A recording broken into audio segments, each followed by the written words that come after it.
titingin na sir. Para po isang mahirap mag-picture, mahirap mag-video. Tayo po ay live sa buong mundo. Totoo yun. Wait, Duterte, ako muna. Tayo naman ay hindi. Dikit-dikit tayo. Dikit!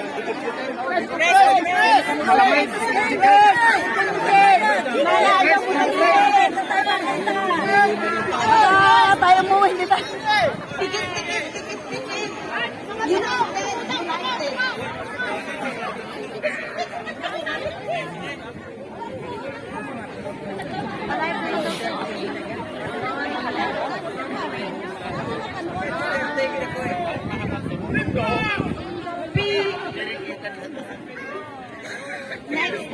next. Pagkakal lang ang kapatid. Pangulang mo na sa atin. Tapos ay susunod. Kasi pari humi. Dito mo ngayon nilabas ang ating kagapuhan.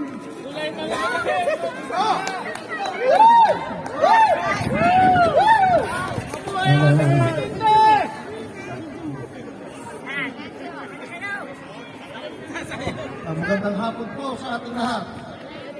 Bakit po ba tayong lahat ay narito ngayon? Para kay Duterte!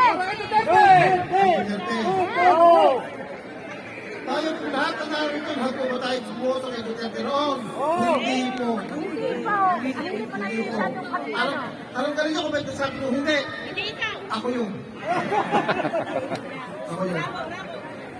At bilang isang Pilipino, bilang isang anak, ramdam ko.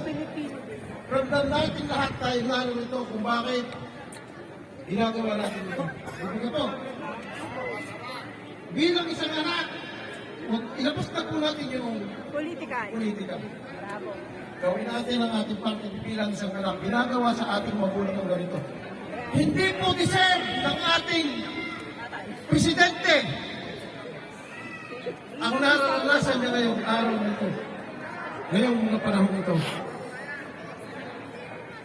Kanina po habang nagdadasal ako po inaiyak. Masyadong napakababaw po ang aking luha. Dahil hindi, para sa akin, hindi dapat sa isang 80 anyo dapat na ikapiling ng mga apo. Naglalaro, nakahiga, nangangainan. Kahapon napanood ko yung pagsasalita ni Bongo. Okay, naiyak ulit kahapon.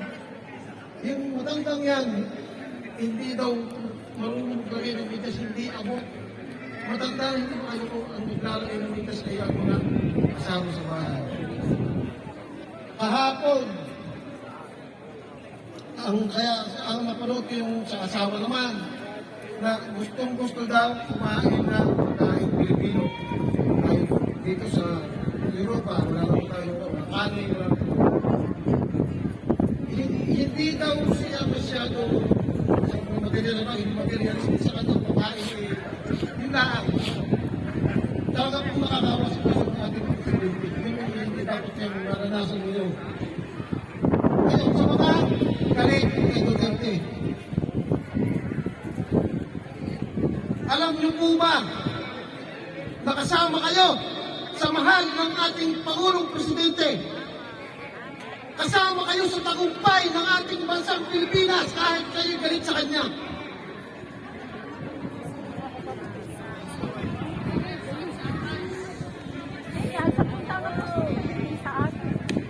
Ang nakikita lang ninyo ay yung isang taong pinatay, dalawang tao. At paano yung iba? Yung ibang accomplishment na pinakikinabangan ninyo. Napakawalang konsensya ninyo. Marami pong accomplishment sa ating nanunungkulan ng ating si Pangulong Duterte. Marami siyang ginawang para sa atin, pinakikinabangan natin. Na ng dahilan sa utang mga adik yan. Nangyari ang hindi dapat nangyari sa mga.